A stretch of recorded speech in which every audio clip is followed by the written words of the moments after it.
بسم اللہ الرحمن الرحیم رب اشرح لی صدری ویسر لی امری واحلل عقدۃ من لسانی یفقہوا قولی. الحمد للہ وحدہ والصلاة والسلام علی من لا نبی بعدہ وعلی آلہ واصحابہ الذین اوفوا عہدہ. اما بعد فاعوذ باللہ من الشیطان الرجیم. بسم اللہ الرحمن الرحیم. ان اول بیت وضع للناس للذی ببکۃ مبارکا وہدی للعالمین. صدق اللہ العظیم وصدق رسولہ النبی الکریم الامین. ان اللہ وملائکتہ یصلون علی النبی یا ایہا الذین آمنوا صلوا علیہ وسلموا تسلیما. الصلاۃ والسلام علیک یا سیدی یا رسول اللہ وعلی آلک واصحابک یا حبیب اللہ. مولاي صل وسلم دائما ابدا على حبيبك خير الخلق كلهم منزه عن شريك في محاسنه فجوهر الحسن فيه غير منقسم. محمد تاج رسل الله قاطبة محمد صادق الأقوال والكلم. محمد ذکرہ روح لأنفسنا محمد شکرہ فرد علی الامم. رب صل وسلم دائما ابدا علی حبیبک خیر الخلق کلہم. اللہ تبارک و تعالی جل جلالہ وعم نوالہ وتم برہانہ وعظم شانہ وجل ذکرہ وعز اسمہ کی حمد و ثنا اور حضور سرور کائنات مفخر موجودات زینت بزم کائنات دستگیر جہاں غم گسار زماں سید سربراں حامی بے کساں قائد المرسلین خاتم النبیین احمد مجتبی جناب محمد مصطفیٰ صلی اللہ علیہ وآلہ واصحابہ وبارک وسلم کے دربار گوہر بار میں ہدیہ درود و سلام عرض کرنے کے بعد نہایت ہی معزز و محتشم سامعین حضرات، رب ذوالجلال کے فضل اور توفیق سے خطبہ جمعۃ المبارک کے موقع پر آج ہماری گفتگو کا موضوع ہے فضیلت کعبہ. میری دعا ہے خالق کائنات جل جلالہ ہم سب کو بار بار کعبۃ اللہ کی حاضری کا شرف عطا فرمائے اور رب ذوالجلال ہم سب کو بار بار حرمین شریفین کی حاضری کی توفیق عطا فرمائے. کعبۃ اللہ رب ذوالجلال کی رحمتوں کا مرکز ہے. قرآن مجید برہان رشید میں خالق کائنات جل جلالہ نے متعدد مقامات پر اس کی عظمت کو اجاگر کیا ہے. اللہ تعالیٰ ارشاد فرماتا ہے ان اول بیت وضع للناس للذی ببکہ کہ بے شک پہلا گھر جو بنایا گیا لوگوں کے لیے وہ جو مکہ شریف میں ہے مبارکہ اس کو برکت دی گئی ہے، وہ برکت والا بنایا گیا ہے. وہدی للعالمین اور وہ سارے جہانوں کے لیے ہدایت ہے. کعبۃ اللہ کے اوصاف جو رب ذوالجلال نے بیان کیے، اس میں ایک اس کی اولیت ہے کہ وہ پہلا گھر ہے. پہلا گھر لوگوں کے لیے کہ جہاں لوگوں کے گناہ بخشے جائیں، جہاں لوگوں پر اللہ کی خصوصی رحمتوں کا نزول ہو، اور جس کی طرف لوگوں کے دل ہمیشہ مچلتے رہیں اور بار بار وہاں جانے کا شوق لوگوں کے دلوں میں موجود رہے. اس گھر کو رب ذوالجلال نے برکتیں عطا فرمائی ہیں. یقیناً برکتیں اللہ کے پاس ہیں، لیکن خالق کائنات جل جلالہ جہاں برکتیں نازل کر دے، اس جگہ سے آگے برکتیں تقسیم ہوتی رہتی ہیں. جیسے اللہ عزت والا ہے اور عزت آگے عطا بھی فرما دیتا ہے، تو اللہ نے برکت عطا کی اور اس گھر کو مبارک کہا. ایک ہوتا ہے مبارک، مبارک ہوتا ہے برکت دینے والا، اور مبارک وہ ہے جس کو برکت دی گئی ہو. للذی ببکۃ مبارکہ، اس گھر کو برکت دی گئی ہے. وہدی للعالمین، اور یہ سارے جہانوں کے لیے ہدایت. اس کا وجود کائنات میں ہدایت کی علامت، اور یہ سب جہانوں کے لیے ہدایت اور سب کے لیے قبلہ ہے، سارے جہانوں کی رہنمائی ہے. اس کی شان یہ ہے کہ اس کی طرف منہ کر کے سجدہ کرے تو رب کو سجدہ ہو جاتا ہے. اس کی یہ جہت کتنی عظیم ہے کہ یہ لوگوں کے لیے قبلہ ہے، اور اس میں یہ شان ہے کہ وہ رب جو حدود و قیود سے پاک ہے اور جسم اور جسمانیات سے پاک ہے اور کسی ایک جہت سے پاک ہے، اس رب کو سجدہ اس جہت میں کرنے سے ہو جاتا ہے. کعبۃ اللہ کا یہ اعزاز ہے کہ یہ ہدایت ہے سارے جہانوں کے لیے، کہ یہ قبلہ ہے سب کے لیے، اور اس کو یہ اعزاز حاصل ہے کہ اس کی طرف منہ کر کے سجدہ کریں تو اس ذات کو سجدہ ہو جاتا ہے جس ذات کی کوئی ایک معین جہت نہیں ہے. وہ ہر جگہ ہے، اپنی اوصاف اپنی شان کے مطابق، اور کسی ایک جہت میں بند نہیں ہے. دائیں بائیں آگے پیچھے مشرق مغرب بحر و بر میں خشک و تر میں ہیں تیرے جلوے عیاں. ہر جگہ رہتا ہے لیکن پھر بھی ہے تو لامکاں. یعنی کوئی شخص یہ کہے کہ میں اوپر چڑھ رہا ہوں اللہ کو ڈھونڈنے کے لیے، تو یہ اس کی غلطی ہے.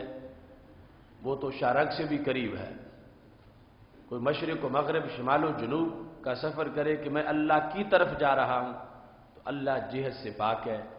جس کی جہت ہوتی ہے اس کا جسم ہوتا ہے، جس کا جسم ہوتا ہے وہ حادث ہوتا ہے، جو حادث ہوتا ہے وہ فانی ہوتا ہے، جو فانی ہوتا ہے وہ اللہ نہیں ہوتا. تو کیا مقام ہے کعبہ کا کہ یہ اس کی ذات، اس ذات کے لیے قبلہ ہے. یعنی اس ذات کے سجدے کے لحاظ سے لوگوں کا قبلہ بن گیا ہے کہ جس نے بھی سجدہ رب کو کرنا ہے، اگر اس کو قبلہ نصیب نہ ہوتا تو سجدہ کیسے کرتا؟ اگر اس کو قبلہ نہ بتایا جاتا تو اللہ کو سجدہ کیسے کر سکتا تھا؟ یہ فضیلت کعبہ ہے کہ اس میں یہ شان ہے منہ ادھر کرتے ہیں اور سجدہ اللہ کو ہو جاتا ہے. حالانکہ کعبہ قبلہ ہے، معبود نہیں ہے. معبود تو اللہ ہے. کعبہ قبلہ ہے، سجدہ رب کو ہے. اور اس میں پھر کتنی بڑی اس کی عظمت ہے کہ رب ذوالجلال نے اس کو اپنے سجدے کے لیے قبلہ بنا دیا ہے کہ جس نے مجھے سجدہ کرنا ہے میں جسم سے پاک ہوں، میں جہت سے پاک ہوں، یہ جہت ہے، کعبہ جہت میں ہے، کعبہ جہت میں ہے، کسی ملک کے دائیں طرف ہے، کسی کے بائیں طرف ہے، کسی کے مشرق میں ہے، کسی کے مغرب میں ہے، منہ اس کی طرف کرنا ہے، اور سجدہ اس ذات کو ہو جائے گا جس کی کوئی ایک جہت نہیں ہے۔ اس بنیاد پر اس کی عظمت ہے، اور اس کو کہا گیا وَهُدًى لِّلْعَالَمِينَ، اس کو سارے جہانوں کے لیے ہدایت بنا دیا گیا ہے۔ فیہ آیات بینات مقام ابراہیم، اس میں آیات بینات ہیں، روشن دلیلیں ہیں، اور مقام ابراہیم موجود ہے۔ من دخلہ کان آمنا، اس میں جو داخل ہوا وہ امن والا ہے۔ وَلِلَّهِ عَلَى النَّاسِ حِجُّ الْبَيْتِ مَنِ اسْتَطَاعَ إِلَيْهِ سَبِيلًا، اور لوگوں پر لازم ہے اللہ کے لیے کہ وہ اس بیت کے لیے، بیت کی طرف آئیں حج کرنے کے لیے، جس میں بھی استطاعت ہے راستے کے لحاظ سے، وہ اس پر لازم ہو گیا ہے کہ اس جگہ جا کے حاضری ضرور دے، اس بیت کا حج کرے، اس کے حج کے لیے وہ چلے۔ تو قرآن مجید برہان رشید میں رب ذوالجلال نے اس کی عظمت و شان بیان کی، اور وجود کعبہ جب تک زمین پر ہے یہ امت مسلمہ کی بقا کی علامت ہے۔ جب تک کعبہ موجود ہے، کعبے کے گرد طواف ہوتا رہے گا، امت مسلمہ کی بقا کی یہ علامت ہے، اور یہ لوگوں کو ماؤں جیسا پیار دیتا ہے، اور جہاں کہیں سے بھی کائنات کے مضطرب، بے چین اور پریشان لوگ اس کے پاس پہنچتے ہیں تو اللہ کے فضل سے یہ سب کو دلاسا دیتا ہے، اور سب کے لیے رحمتوں کا اہتمام ہوتا ہے۔ خالق کائنات جل جلالہ نے اس کو اتنی بڑی رحمتیں اور برکتیں عطا فرمائی ہیں۔ کعبہ کی بنیاد کے لحاظ سے حضرت کعب احبار کا یہ قول موجود ہے، اور سید عالم نور مجسم شفیع معظم صلی اللہ علیہ وسلم نے اس کو متعدد مقامات پر بیان کیا ہے۔ اول مسجد وضع فی الارض، سب سے پہلی مسجد جس کو زمین میں بنایا گیا، اور دوسرے مقام پر اس کے لحاظ سے حضرت کعب احبار نے یہ کہا کہ کانت غصاء علی الماء، یہ پانی پر جھاگ کی طرح تھا، ومنہا دوحیت الارض، اس جھاگ کو پھیلایا گیا تو پھر زمین بنی، اور اصل پانی ہے، پانی کے اوپر زمین ہے، اور وہ جھاگ جو تھی جس کے شکل میں پہلے کعبۃ اللہ کا وجود تھا، اس سے آگے پوری زمین کو پھیلایا گیا۔ اس بنیاد پر بھی ہر طرف سے دل اس کی طرف کھینچے جاتے ہیں کہ چونکہ جہاں کی بھی زمین ہے اس کا اصل کعبۃ اللہ سے ہے۔ اسی واسطے مکہ شریف کو ام القریٰ بھی کہا جاتا ہے کہ یہ ساری بستیوں کی ماں ہے، سارے جہان کی آبادیوں کا یہ اصل ہے، اسی سے آگے پھیلا کے زمین کو بنایا گیا تھا۔ تو اس بنیاد پر کائنات کے کونے کونے میں ہمارے آقا صلی اللہ علیہ وسلم کی امت موجود ہے، اور پوری دنیا سے لوگ اس کی طرف سفر کرتے ہیں، اور رب ذوالجلال کے فضل و کرم سے جس کا سفر صحیح ہوتا ہے اور نیت صاف ہوتی ہے اور سفر قبول ہوتا ہے، تو ہمارے محبوب علیہ السلام نے ارشاد فرمایا راجع کیوم ولدت امہ، یوں واپس لوٹا ہے جیسے آج ہی اس کی ماں نے اس کو جنم دیا ہے۔ ماں سے جس طرح انسان اپنی والدہ کے بطن مبارک سے باہر آتا ہے تو اس پر کوئی آلودگی نہیں ہوتی، کسی طرح اس کے دامن پر کوئی گناہ نہیں ہوتا، اس کا نامہ اعمال بالکل ستھرا اور صاف ہوتا ہے، اور ایسے ہی جب وہ کعبے کے پاس سے ہو کے واپس لوٹتا ہے تو رحمت کی ایسی فہار ہوتی ہے کہ ہر داغ مٹ جاتا ہے اور ہر آلودگی دور ہو جاتی ہے، اور خالق کائنات جل جلالہ کے فضل و کرم سے انسان کو ایک نئی زندگی میسر آتی ہے۔ اس کی یہ شان ہے کہ اس کے گرد چکر لگانے والا انسان اتنا سعادت مند ہوتا ہے۔ ہمارے محبوب علیہ السلام ارشاد فرماتے ہیں من طاف بالبیت، جس بندے نے بیت اللہ کا طواف کیا کتب اللہ عز وجل لہو بکل خطوہ حسنہ، رب ذوالجلال نے ہر قدم پر اس کے لیے نیکی لکھ دی، ومحا عنہ سیئہ، اور ہر قدم پر اللہ نے اس کے ایک گناہ کو مٹا دیا۔ سید عالم نور مجسم شفیع معظم صلی اللہ علیہ وسلم سے حضرت جابر بن عبداللہ رضی اللہ تعالی عنہ روایت کرتے ہیں کہ جس وقت ایک انسان پہنچتا ہے بیت اللہ کے پاس، اس وقت جو اجر ملتا ہے یا جو رحمت برستی ہے یا جو برکات حاصل ہوتی ہیں ان کا تو ایک اور انداز ہے جو حد و حساب سے باہر ہے۔ جس وقت ایک انسان دنیا کے کسی کونے سے اس گھر کے ارادے میں چل نکلتا ہے، اگرچہ وہ کعبۃ اللہ سے ہزاروں میل دور ہو، مگر پھر بھی اس کو وہاں سے ہی ایک کوٹا میسر ہو جاتا ہے اور وہاں سے ہی اس کے لیے سعادتوں کا اہتمام ہوتا ہے۔ ہمارے محبوب علیہ السلام ارشاد فرماتے ہیں ھذا البیت دعامۃ الاسلام، یہ بیت اللہ جو ہے یہ اسلام کی کوہان اور اسلام کی جو بلند و بالا عمارت ہے اس کا یہ سہارا اور یہ ستون ہے۔ محبوب علیہ السلام ارشاد فرماتے ہیں من خرج یؤم ھذا البیت، جو اپنے گھر سے نکلا اس حالت میں کہ اس بیت کا ارادہ تھا، اپنے گھر سے نکلا اس گھر کے ارادے میں، اب دنیا کے جس کونے سے بھی نکلا، وہ اگرچہ حجاز کے کسی علاقے سے نکل کے مکہ شریف آ رہا ہو، یا عرب سے بحر عجم سے، یا دنیا کے کسی بر اعظم سے، کسی مقام سے جس وقت اس نے بیت اللہ کے ارادے سے سفر کیا ہے، ہمارے محبوب علیہ الصلوۃ والسلام ارشاد فرماتے ہیں من حاج اور معتمر، ارادہ وہاں جانے کا دو طرح کا ہو سکتا ہے، یا تو عمرہ کرنے جا رہا یا پھر حج کرنے جا رہا۔ جس وقت اس ارادے سے وہ نکلا ہے کانا مضمونا علی اللہ، وہ رب کی ضمانت میں آ گیا ہے، کانا مضمونا علی اللہ، اللہ پر اس کی ضمانت ہے، وہ مضمون ہو گیا ہے، ضمانت ہے اس کی۔ کس انداز میں؟ ہمارے محبوب علیہ السلام ارشاد فرماتے ہیں ان قبضہ ان یدخلہ الجنہ۔ اب دو صورتیں ہیں، یا تو یہ جو ہزاروں میل دور سے چلا ہے کعبے کی طرف، کعبے میں جائے گا، حج کرے گا، صحیح سلامت واپس آئے گا، عمرہ کرے گا، واپس آئے گا، یا رستے میں ہی فوت ہو جائے گا، یا تو جا ہی نہیں سکے گا یا جانے کے بعد فوت ہو جائے گا۔ تو ہمارے محبوب علیہ السلام ارشاد فرماتے ہیں ضمانت گھر سے نکلنے کے بعد شروع ہو گئی ہے، ضمانت اس کی شروع ہو گئی ہے۔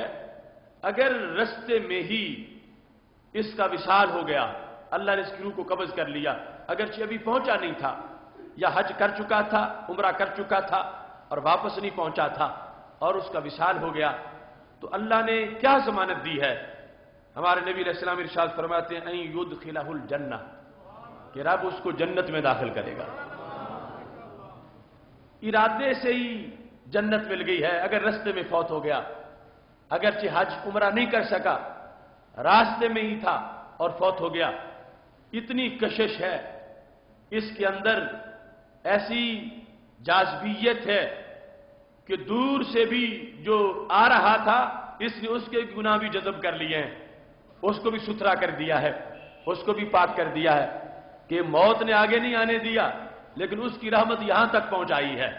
جب یہ گھر سے نکلا ارادے کے ساتھ جانے کے لیے، تو ہمارے محبوب علیہ الصلوۃ والسلام نے یہ ارشاد فرما دیا اب اگرچہ وہ پہنچ نہیں سکا، مگر رب نے جو اس کو فضل بخشا ہے، رحمت دی ہے، رحمت یہاں تک آئے گی، اس کو غسل دے گی، اس کو دھو دے گی، اس کے گناہ مٹ جائیں گے۔ کہ نیت تو تھی اور نیت اگرچہ پوری نہیں کر سکا وقت کی وجہ سے، تو اللہ پر، اللہ کے ذمہ کرم پر ہے، رب نے ضمانت دے دی ہے ان یدخلہ الجنہ، کہ خالق کائنات جل جلالہ اس کو جنت میں داخل فرمائے گا۔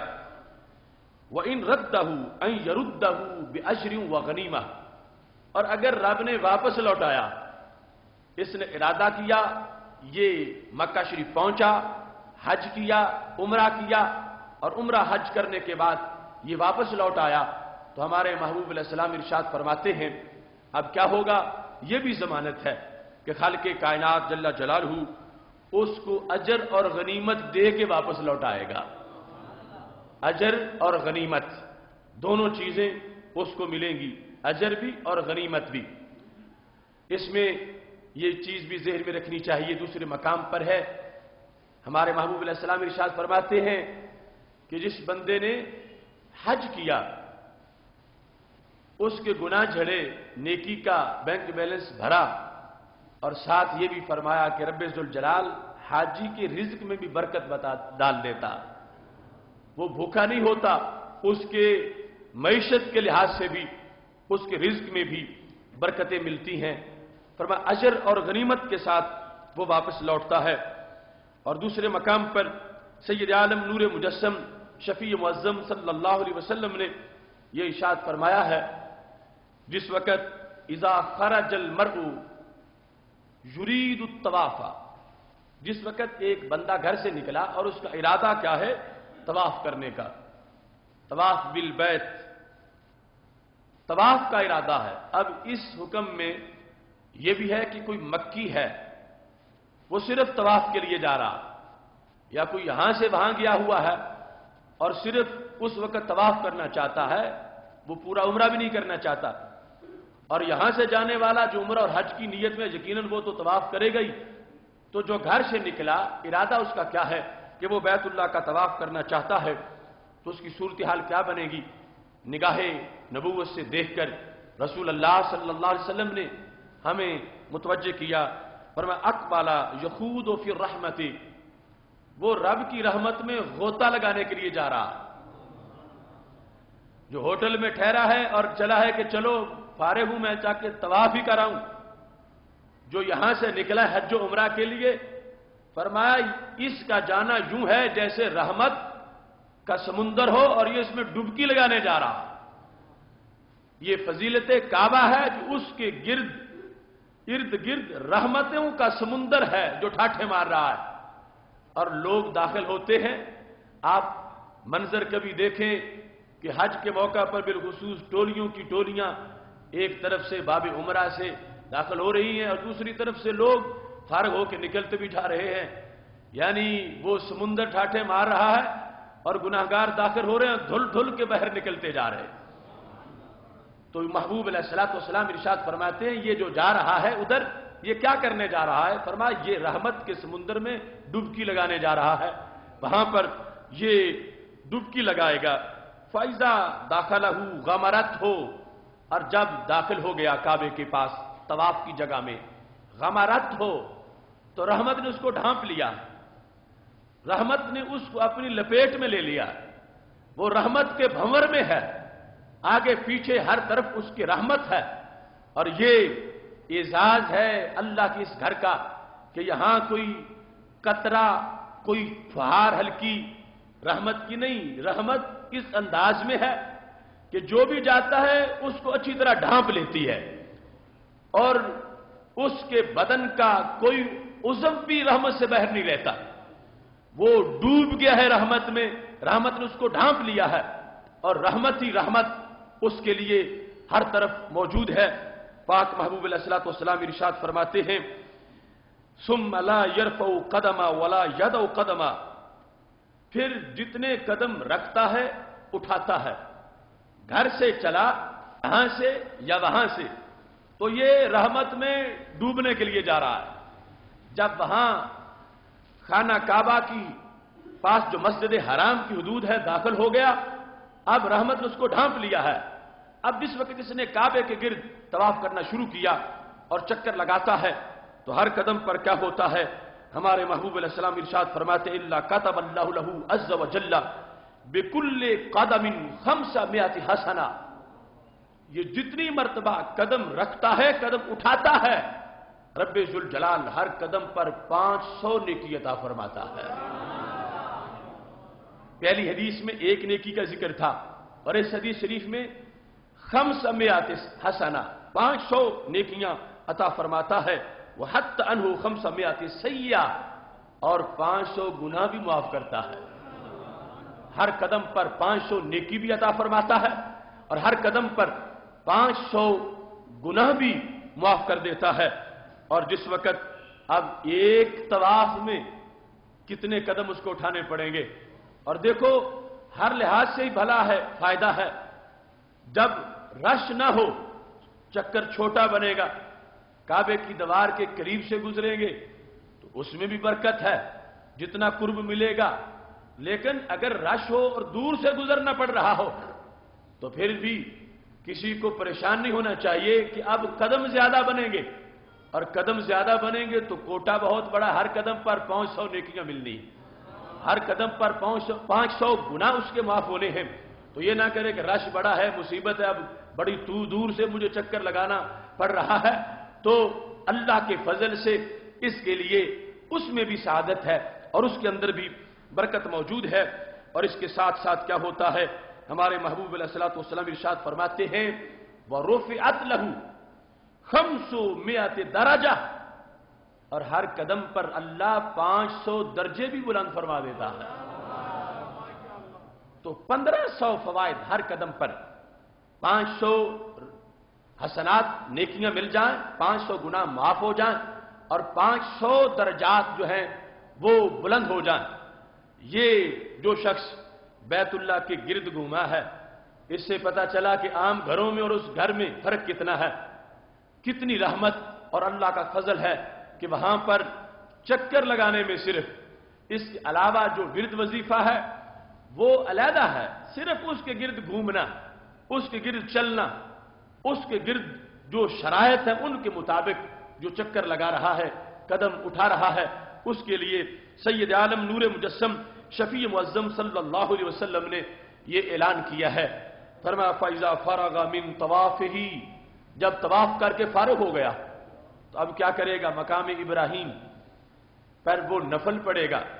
رش ہوگا تو اس کے پیچھے کھڑا ہو جائے گا، جو 2 رکعتیں مقام پہ پڑے گا تو پھر کیا ہوگا. ہمارے آقا علیہ الصلوۃ والسلام ارشاد فرماتے ہیں خرج من ذنوبہ کیوم ولدت امہ، 2 نفل پڑھ کے فارغ ہوگا تو یوں ہے جیسے آج ہی اس کی ماں نے اس کو جنم دیا ہے. یعنی ایک تو ہے من حج فلم یرفس ولم یفسق رجع کیوم ولدت امہ، کہ جس نے حج کیا اور حج کے دوران ہر قسم کی عریانی فحاشی گناہ سے بچا رہا تو یوں لوٹا جیسے آج ہی اس کی ماں نے اس کو جنم دیا تھا. لیکن اس حدیث شریف میں تو ہر طواف کے بعد اس کا یہ مرتبہ بیان کیا گیا کہ جب وہ چلا تو رحمت میں غوطہ لگانے جا رہا ہے، مسجد حرام میں داخل ہوا تو رحمت میں ڈوب گیا. جب طواف کے لیے قدم اٹھائے تو ہر قدم پر 500 نیکی ملی، 500 گناہ معاف ہوا، 500 درجہ بلند ہوا.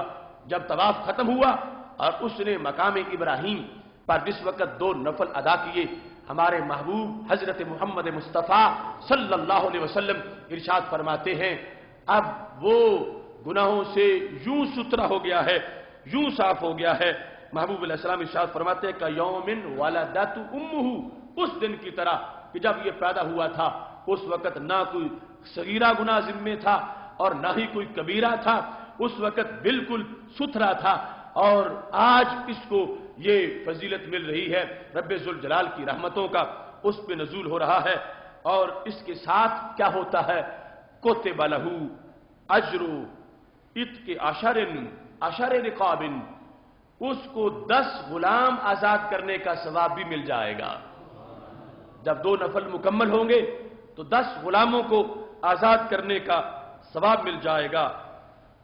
اس کے بعد وہ غلام کیسے ہوں، فرمایا من ولد اسماعیل، حضرت سیدنا اسماعیل علیہ السلام کی نسل پاک میں سے اگر کسی کو غلام بنا لیا گیا ہو تو اس کو آزاد کرنا جتنا ضروری ہوتا ہے اور جتنا اس پر فائدہ ہوتا ہے، اجر و ثواب ہوتا ہے، ایسے 10 غلاموں کو آزاد کرنے کا ثواب اس شخص کو مل جائے گا.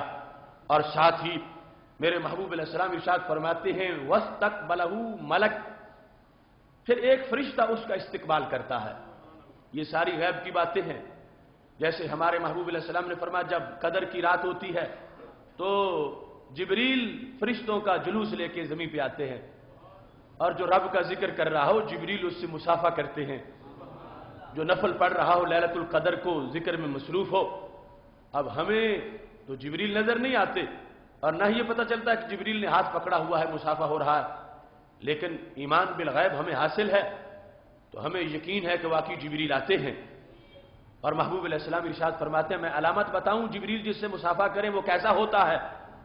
اور صبح اٹھے تو آنکھوں میں اشک ہوتے ہیں، اس کا دل نرم ہوتا ہے، اس کے دل کو رکت حاصل ہوتی ہے۔ اب یہاں پر حج میں جس وقت وہ فارغ ہوا طواف سے ہی اور اس نے نفل پڑھ لیے تو ہمارے محبوب علیہ السلام ارشاد فرماتے اس کے بعد ایک فرشتہ اس سے ملاقات کرتا ہے۔ اس سے پہلے کے موضوعات میں گزشتہ سال میں نے ایک طویل حدیث بیان کی، اس میں پورے حج کے بعد اور طواف کے بعد اس فرشتے کی ذکر، ملاقات کا ذکر موجود ہے۔ یہ حدیث اس سے مختلف ہے، اس میں یہ ہے کہ جس وقت اس نے نفل پڑھے تو اب فرشتے نے اس سے ملاقات کی، واستقبلہ، اس کا استقبال کیا، سامنے سے آ کے اس کو ملا، نفل پڑھ کے یہ فارغ ہو رہا تھا، علی الرکن، مقام ابراہیم کے قریب ہی وہ استقبال کی حجر اسود کے پاس، فقال له، اور کہا استأنف العمل، اب نئے سرے سے شروع کر دو، نئے سرے سے شروع کرو، یہ اب اس کے بعد جو طواف ہوگا وہ کس کے لیے ہے، اس کے بعد جو عمل ہوگا وہ کس کے لیے ہے، فیما باقیہ فقد کفیت ما مضی، آج سے جو پہلے تیری زندگی تھی اس کی دھول تو سب اڑ گئی ہے، آج سے پہلے ما مضی، جو ماضی کے داغ تھے وہ تو سارے اتر گئے ہیں، اب جو کرنا ہے تو نے مستقبل کے لیے کرنا ہے، تو آیا ہوا ہے اور طواف کر اور بندگی میں مصروف ہو تاکہ تیرے مستقبل میں جو کچھ آلودگی آنی ہے اس کے لیے پہلے بندوبست ہو جائے۔ استأنف العمل، عمل کو نئے سرے سے شروع کر دو مستقبل کے لیے، یعنی یہ تاکید ہے کہ تجھے غسل کیسے ملا اور تم ستھرے کتنے ہو گئے کہ جو ما مضی تھا، ماضی کا معاملہ تھا، وہ داغ تو سارے اتر گئے، اب تم اپنے مستقبل کے لیے، اپنی بہتری کے لیے پہلے ہی تم عمل کرو تاکہ تم محفوظ رہو اور تمہارا نام اعمال گناہوں سے بچا رہے۔ سید عالم نور مجسم شفیع معظم صلی اللہ علیہ وسلم ارشاد فرماتے ہیں وَشُفِّعَ فِي 70 مِنْ أَهْلِ بَيْتِهِ، آپ تو دھل گیا لیکن اسے کوٹا بھی دیا جاتا ہے اوروں کے لیے کہ جس کے لیے تو نے دعا مانگی وہ بھی دھل جائے گا، سفارش کا حق ملے گا یا تو قیامت کے دن، اور دوسرا جو قریب ترجمہ ہے وہ یہ اسی وقت کہ تم سفارش کرو، تم دعا مانگو جس کے لیے مانگو گے، جس مقصد کے لیے، اور جو سفارش تم کرو گے تمہاری سفارش قبول کی جائے گی، اس کو یہ کوٹا دے دیا جاتا ہے۔ کتنے لوگوں کے بارے میں ہمارے محبوب علیہ السلام ارشاد فرماتے ہیں فی 70 من اہل بیتہ، اپنے خاندان کے 70 مردوں کے، عورتوں کے بارے میں، 70 مرد و زن، 70 افراد، 70 نفوس، لیکن یہاں پر ساتھ قید ہے من اہل بیتہ، اس سے پتہ چلتا ہے کہ کسی نیک کے گھرانے سے تعلق ہو تو اس کا بھی کتنا فائدہ ہے۔ کوئی حج کرنے جا رہا ہے، اپنے خاندان کا کوئی حاجی بن رہا ہو، اپنے خاندان کا کوئی معتمر ہو، عمرہ کرنے کے لیے جا رہا ہو تو اس کا کوٹا سب کو ملتا ہے اور اس کو یہ حق دیا جاتا ہے سفارش کا کہ سفارش کرو، تمہاری سفارش قبول کر دی جائے گی۔ اتنے لوگوں کے بارے میں فی 70 من اہل بیتہ، اس کے کنبہ اور خاندان میں سے 70 کے بارے میں اس کو حق دے دیا جاتا ہے کہ تم اس کے لیے سفارش کرو، رب ذوالجلال تمہاری سفارش کو قبول فرمائے گا۔ سید عالم نور مجسم شفیع معظم صلی اللہ علیہ وسلم نے یہ عظمت اس لیے بیان کی کہ کعبے کی عظمت لوگوں کے سامنے ظاہر ہو تو کعبہ کی طرف جانے کا شوق پیدا ہو، یہ نہ ہو کہ پیسے پاس ہوں اور سنبھال کے رکھتے رہیں، پر ان کے پاس جانے کے لیے اسباب ہیں مگر پھر بھی ان کو اپنے آرام پیارا ہے یا کام پیارا ہے اور ادھر سفر نہیں کرتے، تو چونکہ وہاں جانے سے بیٹری چارج ہوتی ہے اور وہاں جانے سے انسان میں انقلاب آتا ہے. زمین کے اوپر کتنا بڑا انسان کے لیے یہ گولڈن چانس ہے. وہاں پہنچے تو محبوب علیہ الصلوۃ والسلام نے فضیلت کعبہ کو بیان کیا.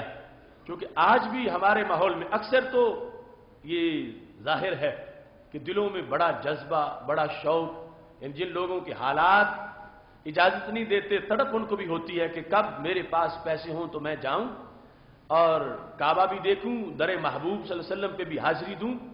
لیکن آج بھی ایسے لوگ ہیں کہ جن کے پاس سب کچھ ہے لیکن اس کے باوجود شوق نہیں ہے، جانے کے لیے ذوق نہیں ہے.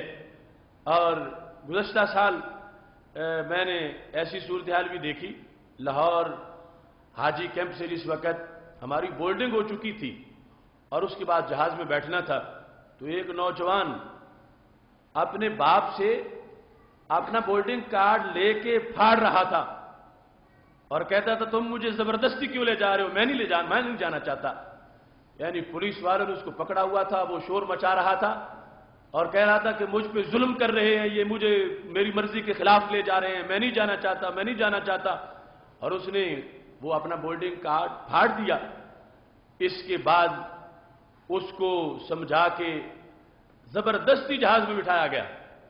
تو ایسے بھی لوگ ہوتے ہیں، یعنی ادھر کتنے ہزاروں لاکھوں تڑپ رہے ہیں کہ کب وہ گھڑی آئے کہ ایسا مبارک سفر ہو، اور ادھر وہ ہے کہ وہ چیخ رہا ہے، چلا رہا ہے اور سب کہتا ہے لوگوں یہ میرا باپ مجھ پہ ظلم کر رہا ہے جو مجھے حج پہ لے جا رہا ہے، تو میں تو جانا نہیں چاہتا. یعنی اس نے وہ اوپر والی چادر اتار کے قمیص پہن لی اور کہا کہ یہ میں جانا ہی نہیں چاہتا. تو اس طرح کی صورتحال اور ایسی بدبختی بھی معاذ اللہ ہوتی ہے. تو ہمیں ہمارے محبوب علیہ الصلوۃ والسلام نے شوق دلایا اور یہ واضح کیا کہ یہ ایک ایسی علامت ہے زمین کے اوپر، قریب جاؤ گے تو وہاں سے پیار بھی ملے گا اور رحمتیں بھی ملیں گی. اسی بنیاد پر آثار میں موجود ہے، حضرت سلمان فارسی رضی اللہ تعالیٰ عنہ اس کی روایت کرتے ہیں کہ جس وقت وہ خود بیت اللہ کے پاس بیٹھے ہوئے تھے اور اپنے ارد گرد جو حلقہ تھا ان لوگوں کو بتا رہے تھے، کہتے اشتکت الکعبۃ الی رب عز وجل، کہ کعبے نے رب سے شکایت کی کہ اے اللہ میں تیرا کعبہ ہوں اور ارد گرد بت نصب ہیں. رب ذوالجلال سے کعبے نے شکایت کی کہ تو نے مجھے کعبہ بنایا ہے اور یہاں پر پوجا تو تیرے دشمنوں کی ہوتی ہے اور بت نصب کر دیے گئے ہیں، تو پھر تو میرے لیے رونق بنا تاکہ تیرے بندے میرے پاس آئیں. بتوں کو پوجنے والے ان کا کیا مطلب ہے کہ وہ ادھر آئیں؟ شکایت کی کعبۃ اللہ نے رب ذوالجلال سے. تو حضرت سلمان فارسی فرماتے ہیں فَأَوْحَى اللَّهُ تَعَالَى إِلَيْهَا، تو رب نے کعبے کی طرف وحی کی، کعبے کی طرف وحی کی، کعبے سے بات کی. رب ذوالجلال نے کعبے کو سمجھایا انی منزل نورا، کعبہ گھبرا مت میں ایک نور نازل کر رہا ہوں. انی منزل نورا وخالق بشرا، میں نور بھیج رہا ہوں اور میں لوگ ایسے پیدا کر رہا ہوں. کیسے آئیں گے؟ فرمایا اتنا جذبہ ہوگا، اتنا پیار ہوگا. مثال کیا دی؟ فرمایا حنین الحمام الی بیضہ، کبوتری نے انڈے دیے ہوں تو وہاں کیسے وہ ارد گرد گھومتی ہے اور وہاں ڈیرا لگاتی ہے اور پیار کرتی ہے اور دور نہیں جانا چاہتی. اس سے کہیں بڑھ کے میرے بندے تو اس سے پیار کریں گے. میں ایسا نور بھیج رہا ہوں جو لوگوں کے دلوں کو متوجہ کرے گا. اب دیکھو 12 ربیع الاول شریف کو جو نور جلوہ گر ہوا، سید عالم نور مجسم شفیع معظم صلی اللہ علیہ وسلم کی ولادت پر حضرت سیدہ طیبہ طاہرہ آمینہ رضی اللہ تعالی عنہا کے گھر کی طرف کعبہ کیوں جھک رہا تھا؟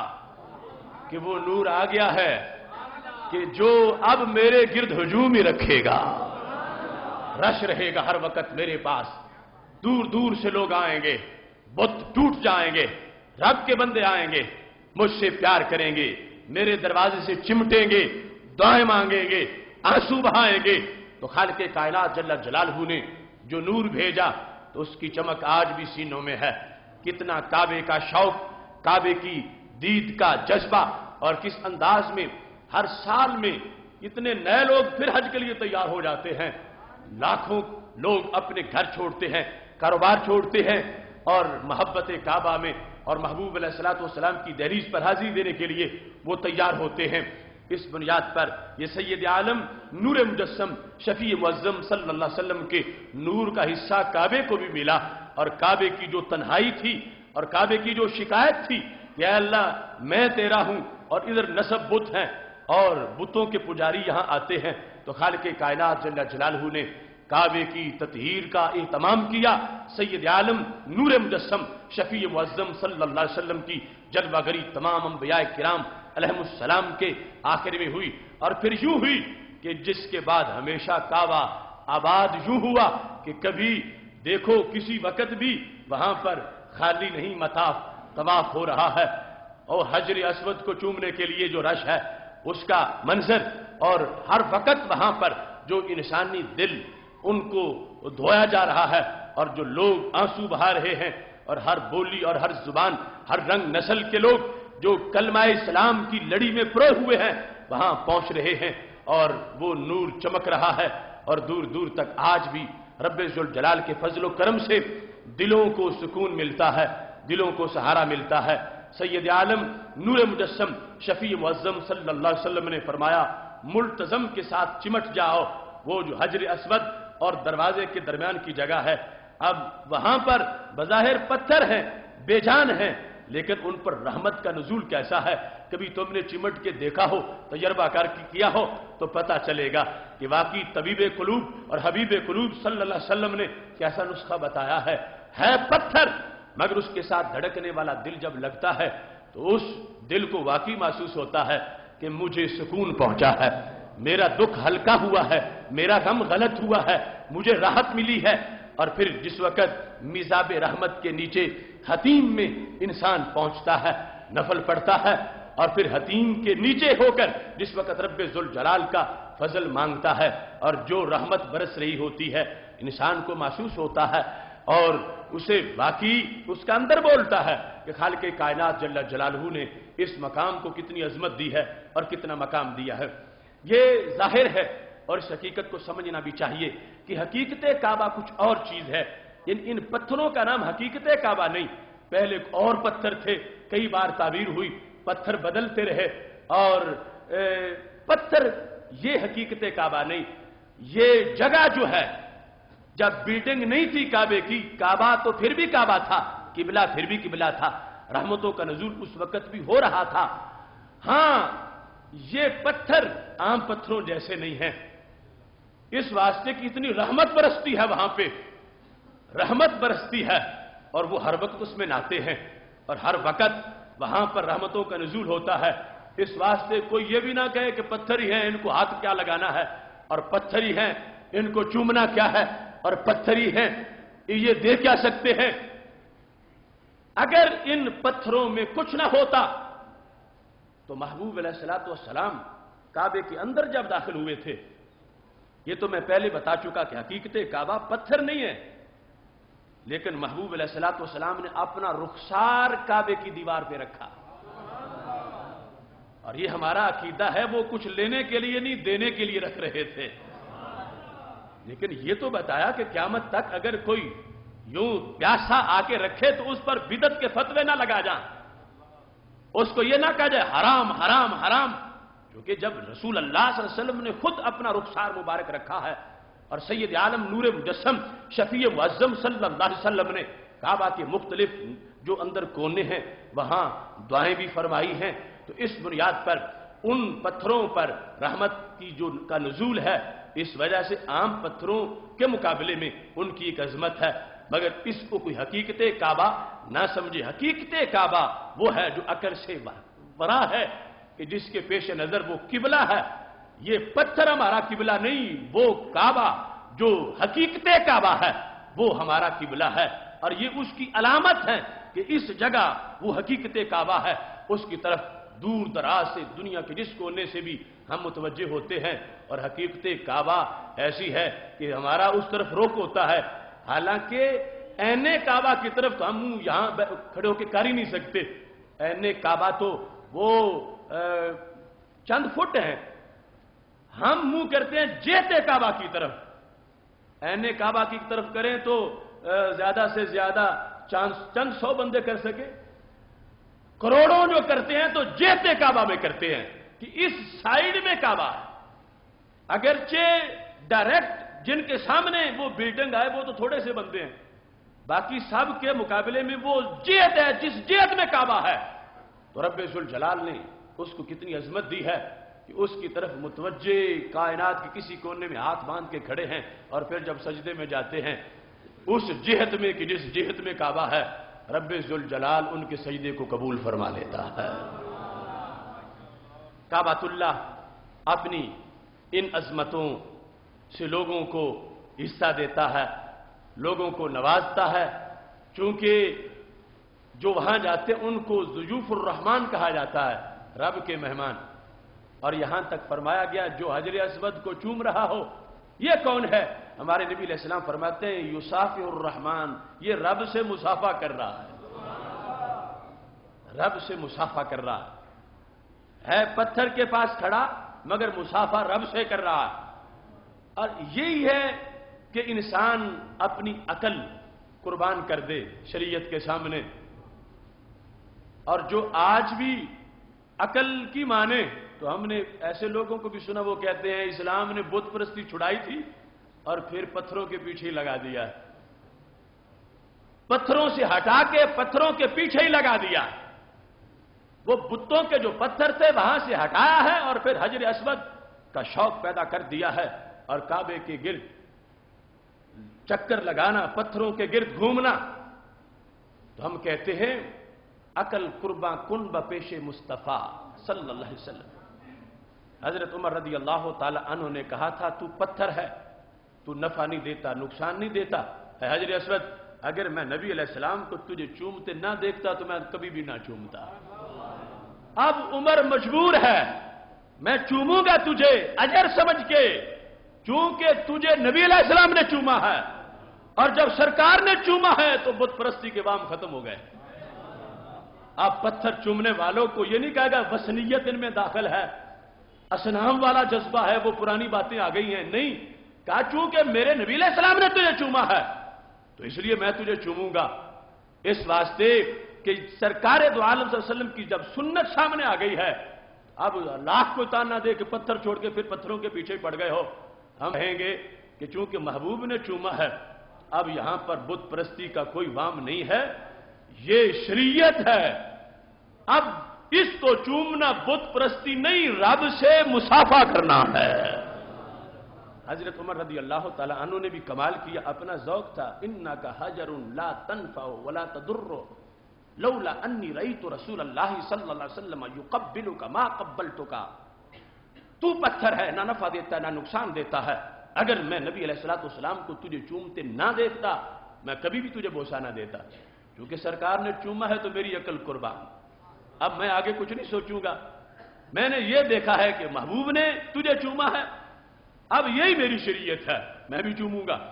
تاریخ الخلفاء میں یہی بات حضرت صدیق اکبر رضی اللہ تعالیٰ عنہ کے حوالے سے بھی لکھی ہوئی ہے، انہوں نے کہا پتھر ہے تو، لا تنفع ولا تضر، نہ نفع دیتا نہ نقصان دیتا، لولا انی رأیت رسول اللہ صلی اللہ علیہ وسلم یقبلک ما قبلتک، اگر میں اپنے محبوب علیہ السلام کو تجھے چومتے نہ دیکھتا میں کبھی بھی نہ چومتا۔ انہوں نے کہا اب ساری جو خیالات آتے تھے عقل میں کہ میں کیا کرنے لگا ہوں، پتھر ہے، اب سب زیر ہو گئے ہیں، اس واسطے کہ سرکار کی سنت سامنے آ گئی ہے، اب میں اسے سمجھوں گا کہ رب سے مصافحہ ہو رہا ہے۔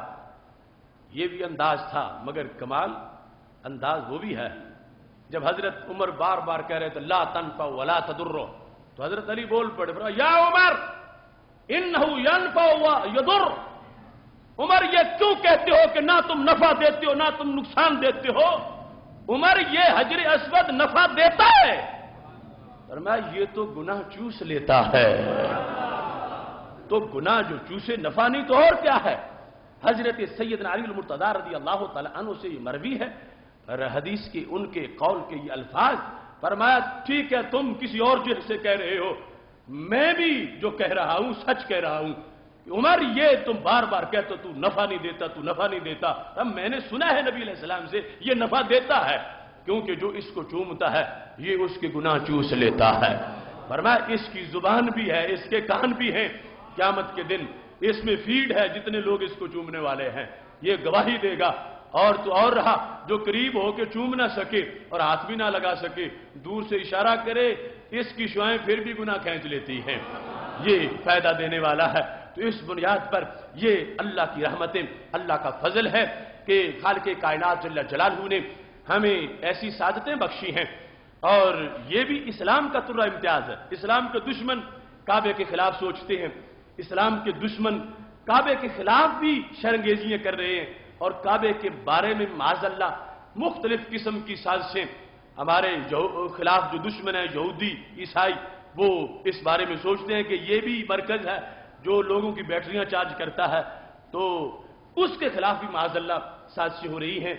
اور اس وقت ہمیں مجموعی طور پر یہود و ہنود اور یہ جو کرسچن جیوز، یہ ان کا جو شرانگیزی کا سلسلہ ہے اس کے خلاف ایک جاندار سٹینڈ لینے کی ضرورت ہے، اور اس سٹینڈ لینے کی تحریک کا آغاز غازی ممتاز حسین قادری نے کیا۔ ایک گستاخ کو مارنا یہ علیحدہ بات ہے، غازی بن جانا علیحدہ بات ہے۔ آپ 9 مہینے کا ریکارڈ چیک کریں، 9 مہینے سے پہلے کے لوگوں کے جو فری سٹائل لوگ ہیں ان کی باتیں سنیں، ان کے چینلوں پہ گفتگو دیکھیں، ان کا انداز دیکھیں کہ کتنے احمقانہ انداز میں غیر محتاط گفتگو کرتے تھے، اور غازی ممتاز کی گولی نے سب کو ہوش دلائے۔ محتاط ہوئے، پہلے فیشن بن گیا تھا جو اٹھتا ہے 295 پہ تنقید کرتا، جو اٹھتا ہے اس قانون کے بارے میں جو قانون ناموس رسالت ہے بک بک کرتا ہے، یعنی اس کو سمجھتے تھے اگر ہم ایسا کہیں گے تو دنیا کہے گی یہ بڑا براڈ مائنڈڈ ہے، روشن خیال ہے، اور دوسرے نیرو مائنڈڈ ہیں اور پڑے ہوئے نہیں ہیں۔ غازی ممتاز حسین قادری اس وقت شاعر اسلام کی حفاظت کا ایک حوالہ بن چکا ہے۔ مغرب کی شرارتوں کے خلاف اس وقت آواز بلند کرنے کا یہ بہترین موقع ہے۔ اب 2 طاقتوں کی جنگ ہو رہی ہے، امریکہ اور اس کی ہواری چاہتے ہیں کہ اس شخص کو پھندے پہ لٹکایا جائے، اور مدینہ شریف کا نور لینے والے چاہتے ہیں کہ غازی کو رہا کیا جائے۔ یہ کچھ چھوٹی سی بات نہیں رہی، یہ انٹرنیشنل مسئلہ۔ امریکہ نے خریدا ہے لوگوں کو اور پیسوں میں تول کر آوازیں چپ کرا رہا ہے۔ ہمارے حکمران جو ہیں ان کا شرط اپنی جگہ، مگر ان پر جو دباؤ ہے اور کچھ جو این جی اوز اور براہ راست جو اس کے رابطے ہیں پاکستان کے لوگوں سے اور میڈیا والوں سے، وہ ان کے لیے اس نے پیسوں کی ڈالروں کی بوریاں کھول دی ہیں کہ یہ نام نہیں سامنے آنا چاہیے، جو لینا ہے مجھ سے لے لو۔ اب ایسی صورتحال میں ہمیں کم از کم اپنا میڈیا تو متحرک کرنا چاہیے۔ مسجد کا مائک یہ ہمارا میڈیا ہے، خطیب کی زبان یہ فکر مدینہ کا میڈیا ہے، مسجد کا نمازی یہ مدینہ شریف کے میڈیا کا نیٹ ورک کا حصہ ہے۔ آج جنگ ہو گئی، انہوں نے پیسے کے بل بوتے پر ہماری آواز کو دبانا چاہا۔ آپ جانتے ہیں پچھلے سال میں ایک شادی ہوئی تھی شعیب ثانیہ کی، تو کتنے مہینوں تک میڈیا بیچارہ اس کے پیچھے ہی لگا رہا۔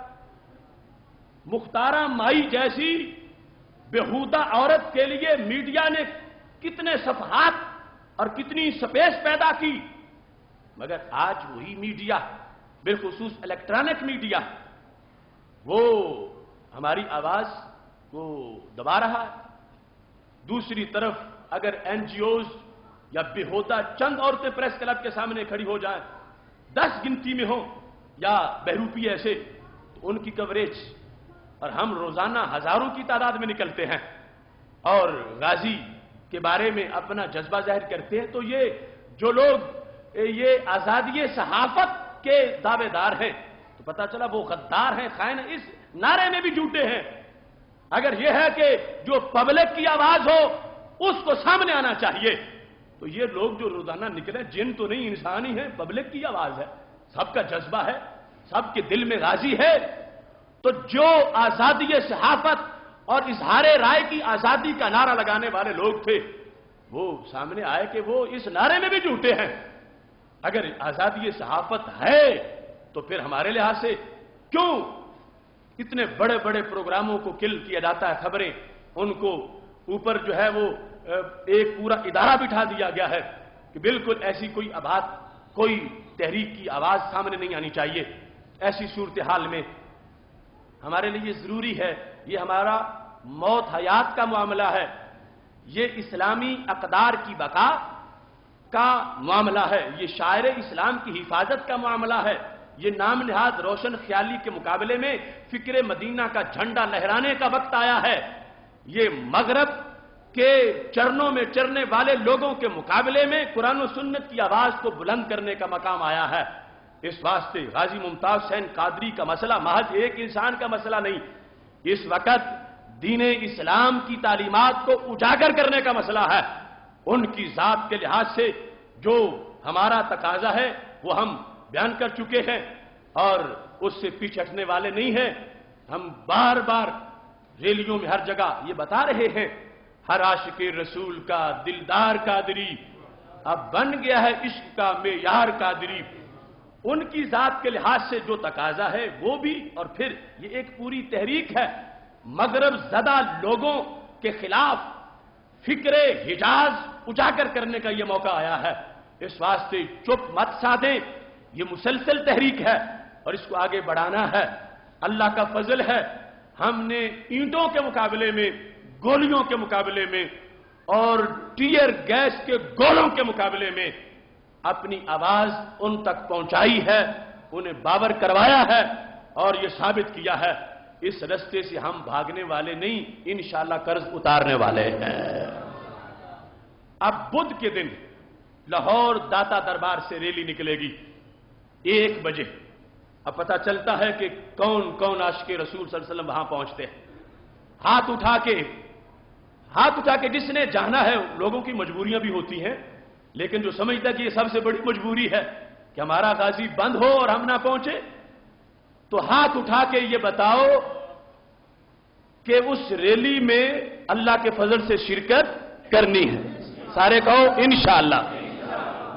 انشاءاللہ اس ریلی میں صاحب نے شرکت کرنی ہے۔ اپنے شیڈول میں ایسا وقت نکالو، بدھ والے دن 19 اکتوبر کو 1 بجے یہ مسلسل تحریک ہے۔ اس کے اگلے مرحلے میں مینار پاکستان پر کانفرنس، لاہور کا دھرنا اور پھر اسلام آباد کی طرف لانگ مارچ۔ لاکھوں لوگ انشاءاللہ اسلام آباد میں اپنے غازی کو چھڑانے کے لیے داخل ہوں گے اور یہ ہمارا آخری مرحلہ ہوگا۔ مجھے امید ہے اللہ کے فضل سے ہماری آدھی جیت تو ہو چکی ہے اور انشاءاللہ آگے بھی ججوں کے ہوش بھی ٹھکانے آئیں گے۔ دلائل کے لحاظ سے بھی ہم نے مواد ججز تک پہنچا دیا ہے اور مسلسل اپنا پورا بیچ ان کے ساتھ منسلک کر دیا ہے۔ لیکن عوامی سطح پر آج کوئی اگر غازی کے مقابلے میں سلمان تاثیر کا حامی بنتا ہے تو اس کے محاسبے کی بھی ضرورت ہے۔ آج ایسی صورتحال کچھ لوگوں کی ہے، رسول اللہ صلی اللہ علیہ وسلم کی توہین پر ان کے تن بدن کو آگ نہیں لگی، ان کے لیڈر کو کچھ کہے تو تن بدن کو آگ لگ جاتی۔ یہ کیا ایمان ہے؟ یہ کیا دین ہے؟ ہم ایسے لوگوں کی پریس کانفرنسوں سے ڈرنے والے نہیں۔ ہمیں کوئی 1000 گالی دے، جاہل کہے، متشدد کہے، تنگ دماغ کہے، مگر 1000 خوف ہو لیکن زباں ہو دل کی رفیق۔ یہی رہا ہے ازل سے کلندروں کا طریق۔ ہم کلندر نہ صحیح مگر ان کے رستے پر تو ضرور ہیں۔ اس واسطے سر پہ کفن باندھ کے اسلام کی نشت ثانیہ کی اس تحریک میں حصہ لینا ہے۔ کوئی کچھ بھی کہتا رہے، وہ کہتا رہے، ہم نے تو اپنی قبر کی طرف دیکھنا ہے اور محشر کے دن سرکار کے جام کوثر کی طرف دیکھنا ہے۔ اس واسطے آج کوئی یہودیوں، ہندوؤں، سکھوں کی گود میں بیٹھ کر سلمان تاثیر کا حامی بن کر ہم پہ فتوے لگائے تو 1000 بار لگائے، اس واسطے کہ ہمارے لیے فضائے مدینہ کافی ہے، اور کعبے کا نور اور گنبد کی ہریالی اور سید عالم نور مجسم شفیع معظم صلی اللہ علیہ وسلم کا دیا ہوا مشن، انشاءاللہ اس کے ساتھ وفا یہ روح کا حصہ ہے۔ میں بطور نصیحت پھر حکمرانوں سے کہہ رہا ہوں، سوچ لو اے حکمرانوں، یہ ابھی آغاز ہے، آگے چل کے ہر گلی کوچے میں ایک ممتاز ہے۔ سوچ لو اے حکمرانوں، یہ ابھی آغاز ہے، آگے چل کے ہر گلی کوچے میں ایک ممتاز ہے۔ آج بھی اہل حرم کو مل رہے ہیں مرتبے، آج بھی اہل حرم کو مل رہے ہیں مرتبے، عشق کے شہباز کی کچھ اور ہی پرواز ہے۔ آج بھی اہل حرم کو مل رہے ہیں مرتبے، نمازی، روزے دار، حاجی، مبلغ، مفتی، حافظ، قاری، نیک، سب کو مرتبہ مل رہا ہے، مگر عشق کے شہباز کی کچھ اور ہی پرواز ہے۔ آج بھی اہل حرم کو مل رہے ہیں مرتبے، عشق کے شہباز کی کچھ اور ہی پرواز ہے۔ مصطفیٰ خیر الورا کی عاشقی میں ہے بقا، مصطفیٰ خیر الورا کی عاشقی میں ہے بقا، آج کا یہ ولولہ اس کا ہی غماز ہے۔ مصطفیٰ خیر البقا کی عاشقی میں ہے بقا، مصطفیٰ خیر الورا کی عاشقی میں ہے بقا، آج کا یہ مرتبہ اس کا ہی غماز ہے۔ میرے غازی کو رہائی جلد ہی مل جائے گی، میرے غازی کو رہائی، سارے بولو، میرے غازی کو رہائی، میرے غازی کو رہائی۔ اب میں مشرہ پڑھوں گا، تم نے انشاءاللہ کہنا، میرے غازی کو رہائی جلد ہی مل جائے گی، میرے غازی کو رہائی جلد ہی مل جائے گی۔ بستی بستی مرد و زن کی اب یہی آواز ہے، میرے غازی کو رہائی جلد ہی مل جائے گی۔ بستی بستی مرد و زن کی اب یہی آواز ہے، اٹھ کے اب فکر رضا کا اور ہی انداز ہے، مشرق و مغرب میں تیرے دور کا آغاز ہے۔ اللہ تعالیٰ اپنے فضل و کرم سے غازی ملت ملک ممتاز حسین قادری کو رہائی عطا فرمائے۔ وآخر دعوانا الحمد للہ رب العالمین۔